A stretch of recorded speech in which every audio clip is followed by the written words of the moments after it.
नमस्कार। फिर से हाजिर हूँ एक नई कहानी के साथ में। मैं हूँ राज। आप देख रहे हैं हाईवे 33।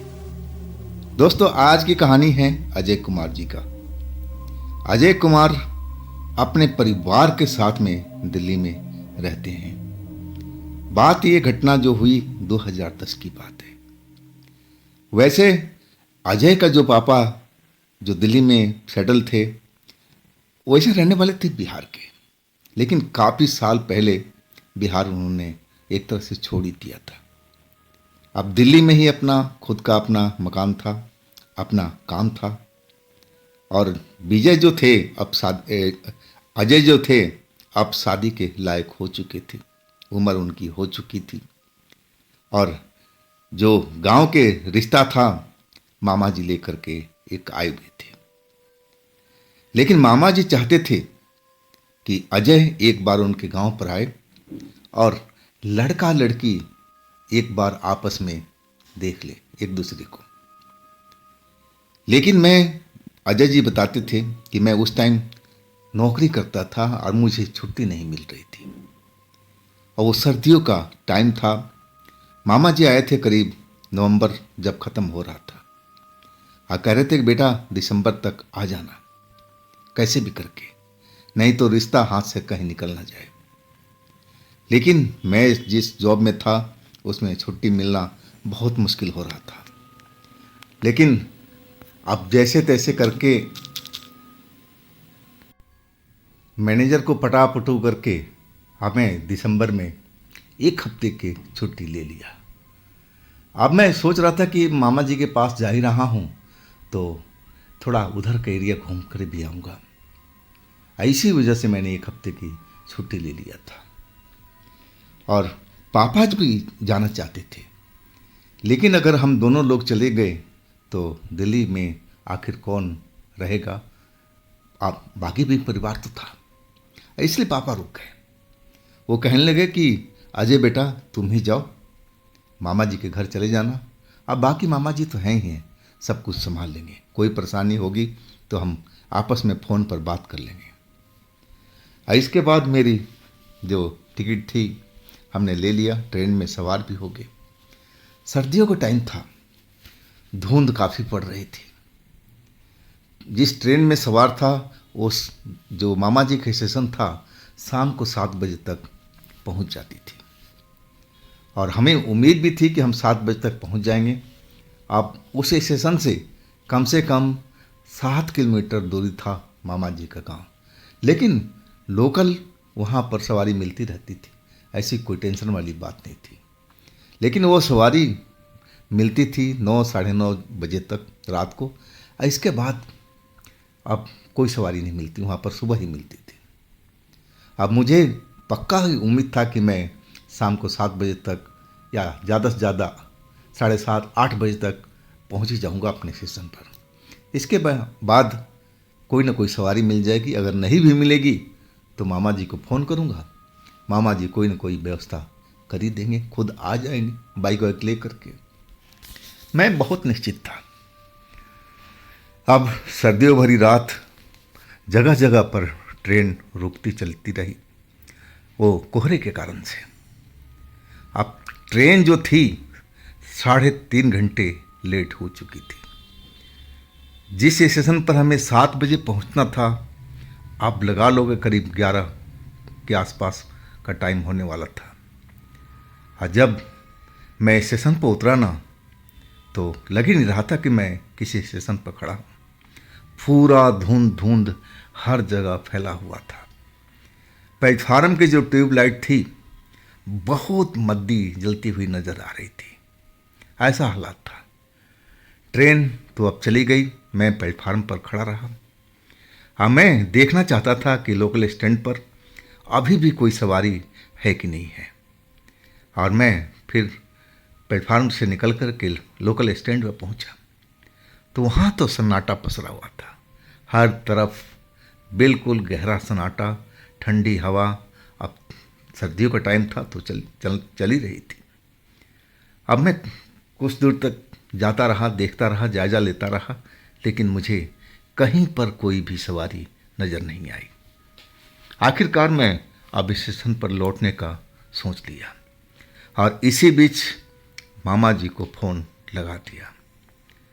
लेकिन थी कमाल की बात, उस रात को मामा जी का phone not reachable not reachable not reachable लग ही नहीं रहा था। ना जाने ये क्या हो गया।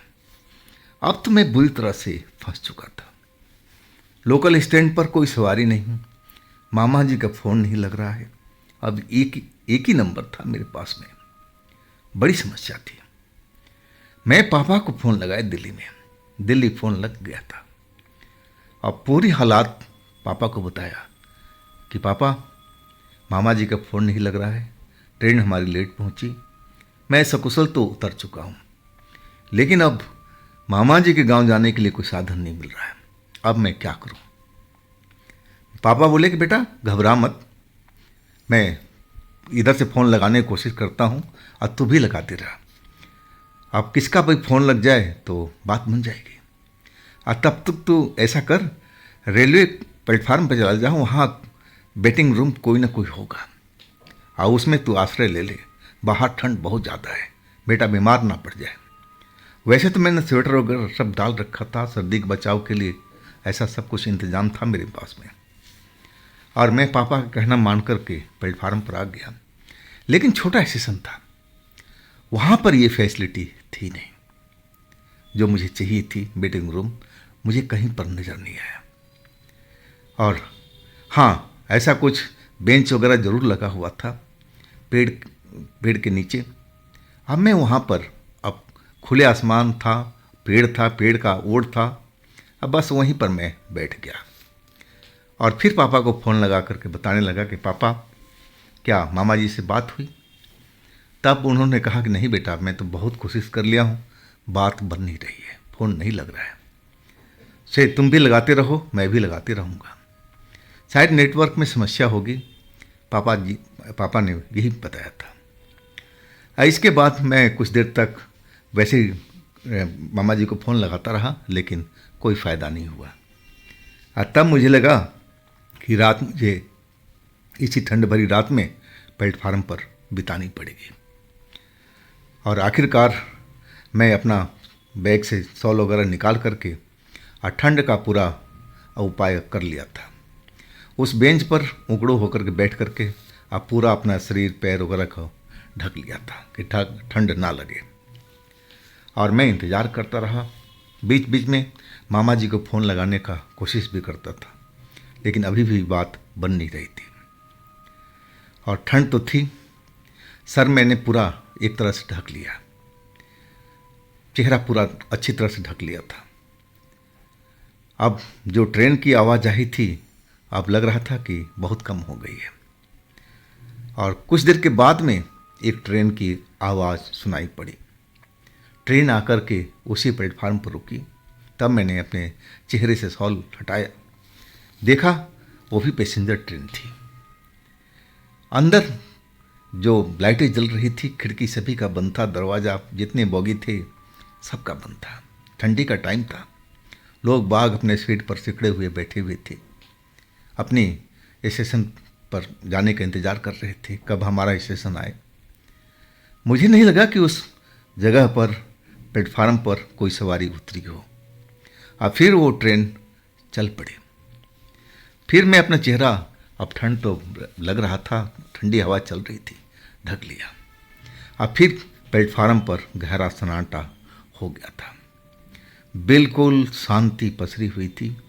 बस तेज हवा चलता तो हमारी जिस पेड़ के नीचे बैठा हुआ था उसकी डालियां जरूर शोर करती थी।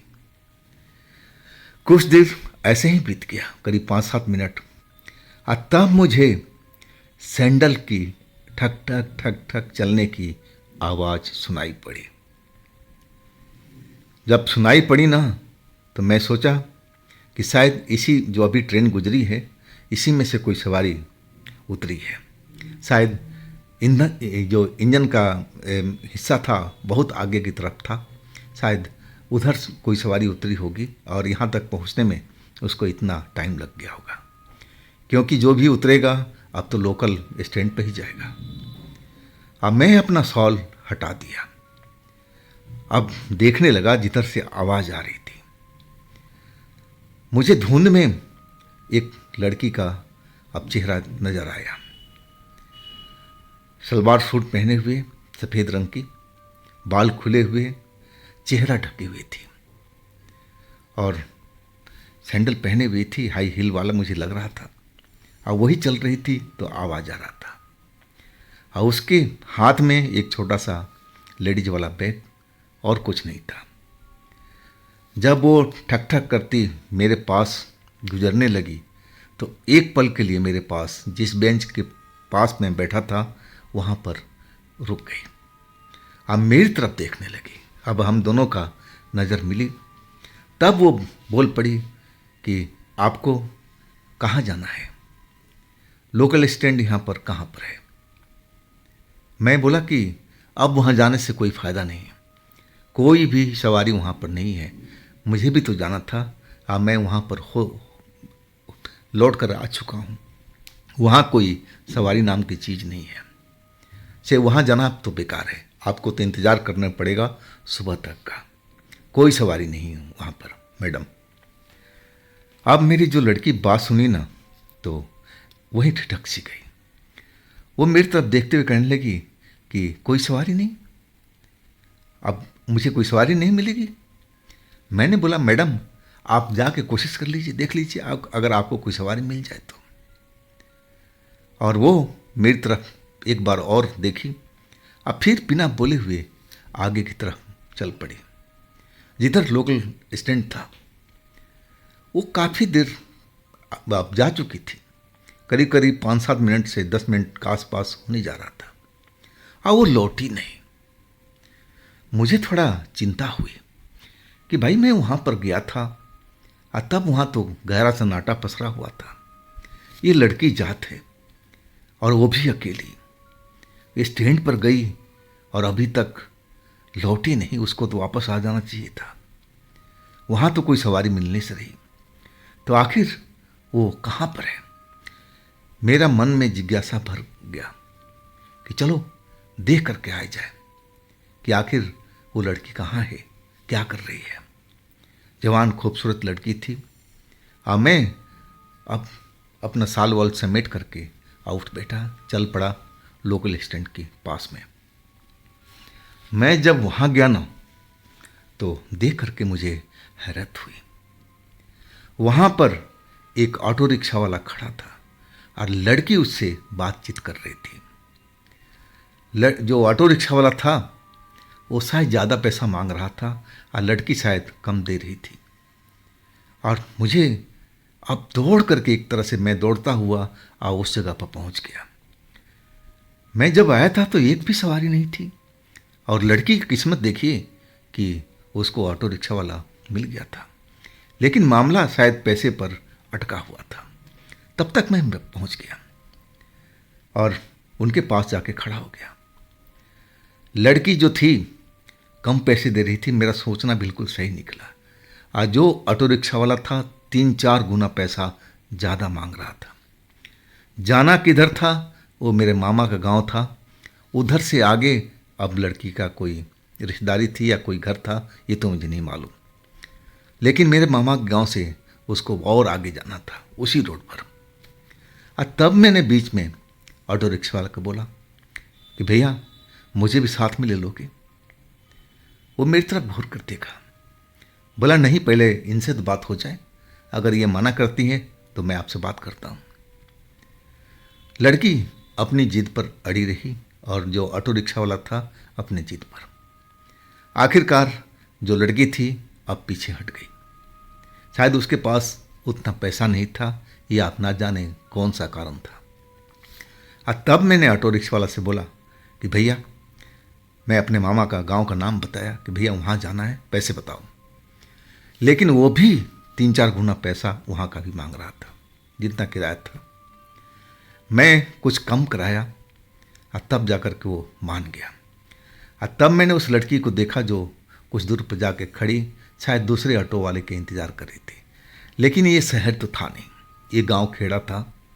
और दूसरी चीज़, ना जाने किस वजह से ऑटो रिक्शा वाला आ गया नहीं तो यहाँ तो रात में कोई साधन मिलता ही नहीं, सुबह ही जो मिलना था मिलता। मैं अब बात तो मेरी पक्की हो गई।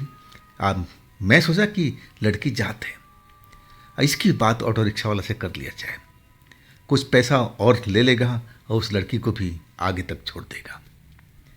मैंने ऐसे ही उससे पूछा, भैया इस लड़की को भी साथ में बिठा लो, देखो जवान लड़की है और शहरी लड़की लग रही है, अब रात में यहाँ तो और कोई सवारी मिलेगा नहीं।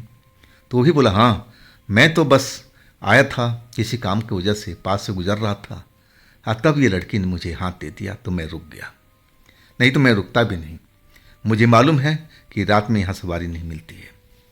तो आप बात कर लो, आपस में बात करके बता दो और मैं चल पड़ूंगा। मैं उस मैडम के पास पहुंच गया। अब फिर मैंने उससे बोला मैडम से, देखिए मैडम आप यहाँ रात में कोई सवारी नहीं मिलेगी, अगर चलना हो तो हम दोनों इसी ऑटो रिक्शा में चलते हैं। तो वो कहने लगी कि भैया ऐसा है कि ये पैसा बहुत ज़्यादा मांग रहा है। मैंने बोला, देखिए मैडम पैसे की बात हो चुकी है, अगर आप चलना चाहती हो तो ऑटो रिक्शा में बैठिए। लेकिन वो कुछ डरी हुई दिखाई दे रही थी, लग रहा था कि मुझ पर उसको विश्वास नहीं है या फिर ऑटो रिक्शा वाले पर विश्वास नहीं है, ऐसा अंदाज़ा मुझे लग रहा था। और तब वो कहने लगी कि आप कहाँ तक जाएंगे। मैंने बताया कि मुझे यहाँ तक जाना है। और तब वो कहने लगी कि एक काम करेंगे आप। मैंने बोला, हाँ बताइए। बोलिए कि मेरे जो स्टॉपेज है वहाँ जो गांव पर जाना है वहाँ तक आप मेरे साथ चलेंगे। ये ऑटो वाला मुझे सही नहीं लग रहा है, इसकी नज़रें मुझे सही नहीं लगी, तो आप क्या मेरी मदद करेंगे। मैं कुछ पल तो सोचता रहा। लड़की का सोचना भी सही था, अकेली लड़की थी, अनजान ऑटो रिक्शा वाला। मुझे उस पर दया आ गई।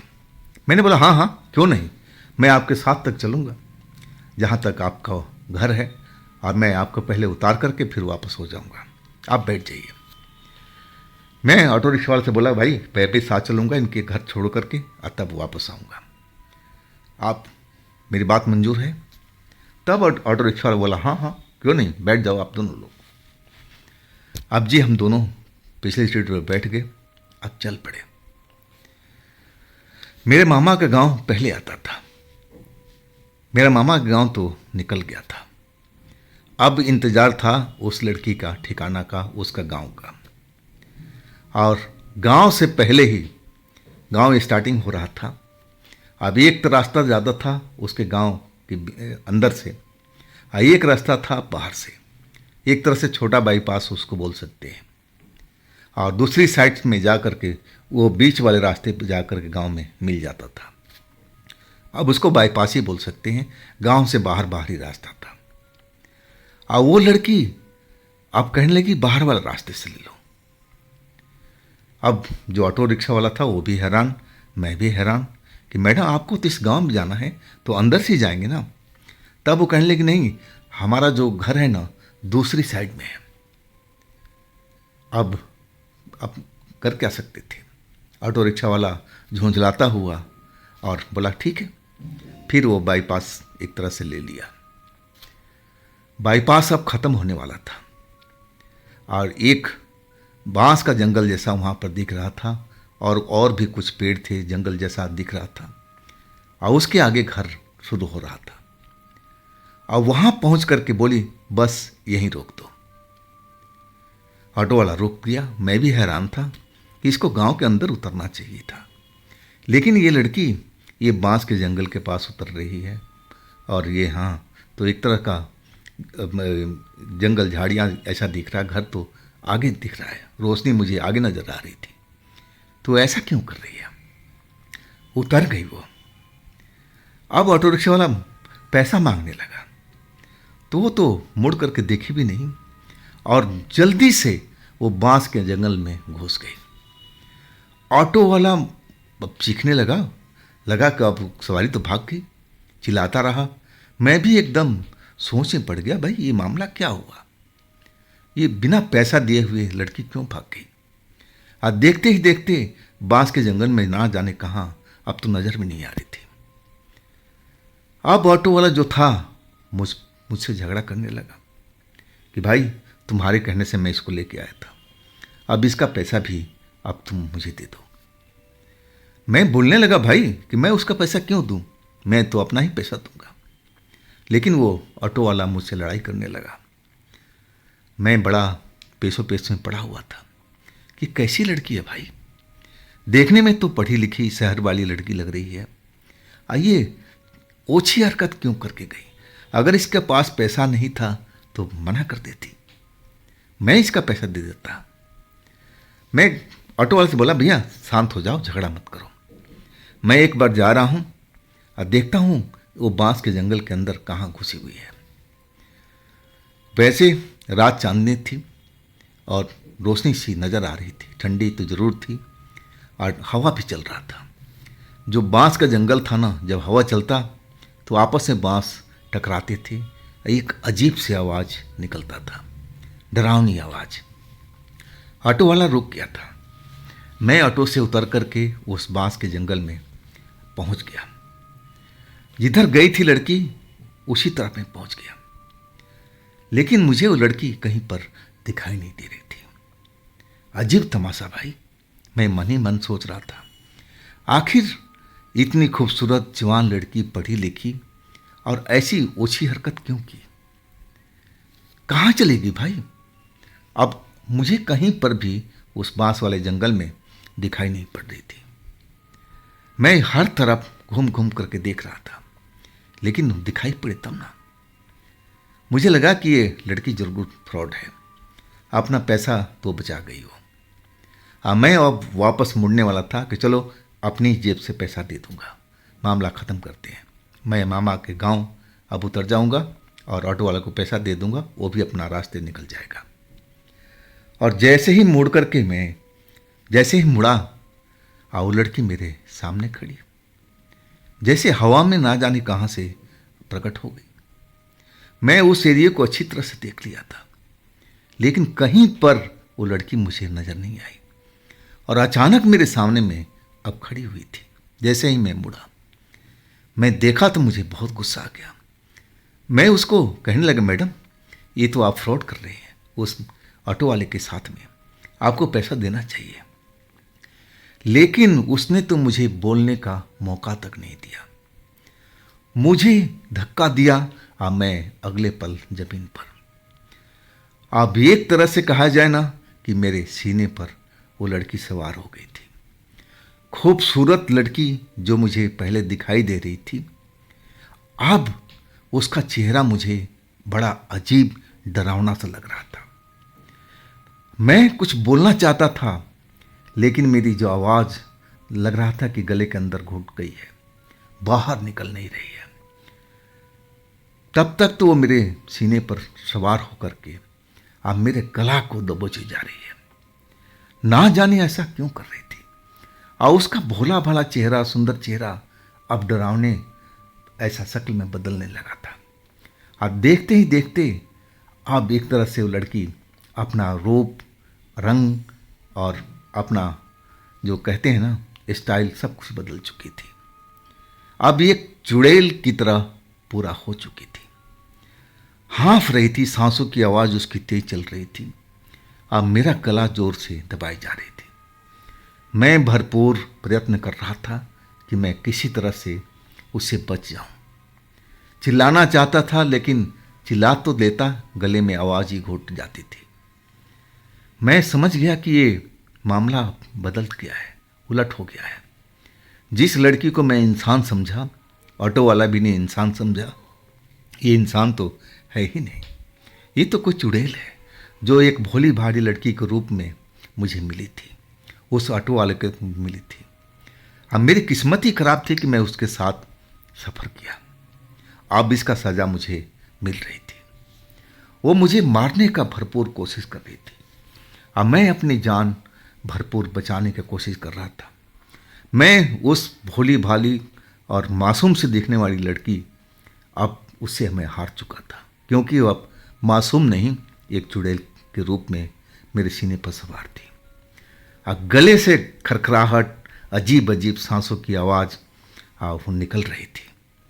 अब बड़े ज़ोर से मेरा गला को दबाने की कोशिश करती। मैं उसको हाथों को पकड़ रखा था। आज जितना मेरे में ताकत थी मैं बचा रहा था अपना गला दबाने से, और मैं उसको अपने सीने से अब उतारने की भी कोशिश कर रहा था, लेकिन इसमें सफल नहीं हो पा रहा था। और ऐसा लगा कि बस मेरी अब सांस उखड़ जाएगी, अगर मैं कुछ नहीं किया तो मैं मर जाऊंगा। लेकिन मेरे में अब इतनी ताकत ही नहीं बची थी कि मैं उसको रोक पाऊँ। और वही लगा कि बस मैं अब मरा या तब मरा। हाँ, मेरे को ऐसा लगा कि मेरे जैसे सर पर अंधेरा अब छाता जा रहा है पूरा। अब ऐसा ही लगने लगा कि मैं किसी अंधेरी दुनिया में जा रहा हूँ, सांस उखड़ रही है। तब तक मुझे उसी ऑटो वाला का आवाज़ सुनाई पड़ा, और वो कड़कती आवाज़ में कहने लगा, मैं तुझे जान चुका हूँ, तू इस लड़की को छोड़ दे, तू मेरे से आके लड़ना अगर तेरे में हिम्मत है तो। तभी वो लड़की मेरे सीने से उठ गई, गला मेरा छोड़ दिया, और मैं घुटी घुटी जो सांस चल रही थी, अब मैं सांस लेने लगा, लंबी लंबी सांस लेने लगा। एक तरह से मुझे जीवन दान ही मिला था। अब वो चुड़ैल लड़की मेरे सीने से तो उतर गई, और उस ऑटो ड्राइवर के पास अब रुक गई थी। ऑटो ड्राइवर बड़ा कम नहीं था, वो तंत्र मंत्र का ज्ञानी था, और वो उस चुड़ैल को धमका रहा था कि देख, तू अपनी भला चाहती है ना, तो इस लड़की को तू छोड़ दे, इसके पास तो भूल करके दोबारा मत जाना, नहीं तो मैं तुझे छोड़ूंगा नहीं। अब वो एक तरह से दोनों में अब टकराव सा हो गया था। वो जो ऑटो रिक्शा वाला था वो तंत्र मंत्र का ज्ञानी, और वो अपना पावर दिखा रहा था, और इधर चुड़ैल जो थी वो अपना पावर दिखा रही थी। और तब तक मैं उठ करके बैठ गया था, सांस लेते हुए खड़ा हो गया। मेरा जो हिम्मत था टूट चुका था, लेकिन मैं जीना चाहता था, इस चुड़ैल के हाथों मरना नहीं चाहता था। जब मैं उठ करके पूरी तरह से खड़ा हो चुका, और तब वो ऑटो वाला भैया बोला कि बेटे जल्दी से मेरे ऑटो में जाके बैठ जाओ, जल्दी से जाके बैठ जाओ, और तब तक मैं इसको संभालता हूँ, देर मत करो। और फिर मैंने वही किया, दौड़ता हुआ एक तरह से ऑटो रिक्शा में जा कर के बैठ गया। मैं हाँफ रहा था, डरा हुआ था। मैं फिर फ़ोन मामा जी को लगाने लगा, और संजोग से फ़ोन मामा जी का लग चुका था। शायद नेटवर्क में समस्या पहले हो रही होगी, अब वो बिल्कुल सही काम कर रहा था। फ़ोन मामा जी ने उठाया और छूटते ही बोले, बेटा कहाँ पर है, मैं तो तेरा कब से इंतज़ार कर रहा हूँ, तू है कहाँ पर। मैं ऑटो रिक्शा में था, अब मैं जल्दी जल्दी सब घटना बताने लगा कि मामा जी, आपके गांव से थोड़ी दूर आगे जो अगला गांव है ना, उसके बांस के जंगल में ऐसा मेरे साथ में हुआ है। उधर से मामा जी बोले, तो बेटा डर मत, हम अभी 3-4 लोग आते हैं, तो बिल्कुल अपने आप को सुरक्षित रख जब तक हम लोग पहुंच ना जाए। इसके बाद फ़ोन कट गया, और उधर जो ऑटो रिक्शा वाला था उसकी आवाज़ मुझे साफ सुनाई पड़ रही थी, वो चुड़ैल की भी आवाज़ सुनाई पड़ रही थी। दोनों अपना अपना पावर इस्तेमाल कर रहे थे। शायद वो चुड़ैल लड़की मुझे छोड़ना नहीं चाहती थी, इसीलिए ऑटो ड्राइवर से झगड़ रही थी, अपना पावर दिखा रही थी कि तू इसको छोड़ के चला जा, ये मेरा शिकार है। लेकिन ऑटो ड्राइवर वाला बोल रहा था कि ये मेरी सवारी है, मैं अपनी सवारी को रक्षा करता हूँ। मैं अगर जान लेता कि तू चुड़ैल लड़की है तो कभी तेरे को अपने ऑटो रिक्शा में नहीं बिठाता, लेकिन अब तेरा भेद तो खुल चुका है। तू उस लड़के को भूल जा और तू यहाँ से भाग जा, फिर कभी नज़र मत आना। लेकिन वो चुड़ैल भी जीती थी, वो मुझे पाना चाहती थी, वो मुझे मारना चाहती थी, ना जाने मेरे साथ में क्या करना चाहती थी। एक तरह से तो मुझे वो मार ही दिया था, मुझे एक तरह से जीवन दान ही मिला था। अब इनकी जो लंबी बहस थी चल रही थी, अपने अपने पावर का इस्तेमाल कर रहे थे, मुझे इतना ही सब कुछ आवाज़ आ रही थी।